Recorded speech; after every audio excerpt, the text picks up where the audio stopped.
Women's day రోజు social media open చేస్తే మనకు కనిపించేది ఏంటి? Women's day quotes, flowers, respect women పోస్టులు కదా. ఇన్స్టాగ్రామ్లో, వాట్సాప్లో, ఆఫీస్లో ఎక్కడ చూసినా అదే టాపిక్. యాక్చువల్లీ ఇది చాలా మంచి విషయం. ఉమెన్కి రెస్పెక్ట్ ఇవ్వాలి, సెలబ్రేట్ చేయాలి. కానీ నాకు ఒక స్మాల్ డౌట్ ఉంది. మెన్స్ డే ఎప్పుడు వస్తుందో మీకు గుర్తుందా? కొంచెం హానెస్ట్గా ఆలోచించండి. ఉమెన్స్ డే డేటు చాలామందికి గుర్తుంటుంది, మార్చ్ 8.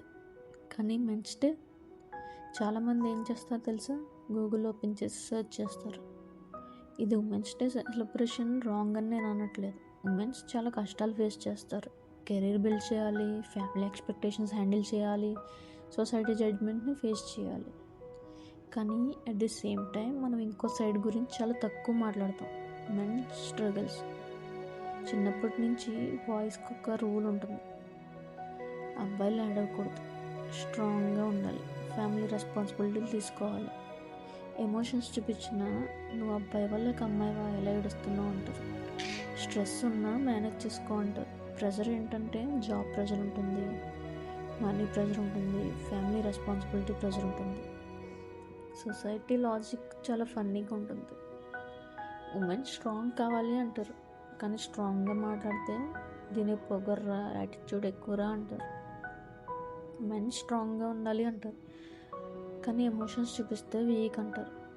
అంటే బేసికల్లీ సొసైటీ టూ సైడ్స్ని కన్ఫ్యూజ్ చేస్తుంది. ఈక్వాలిటీ అంటే ఏంటో తెలుసా? కాంపిటీషన్ కాదు, కంపారిజన్ కాదు, ఒకరిని సెలబ్రేట్ చేస్తూ ఇంకొకరిని మర్చిపోవడం కాదు.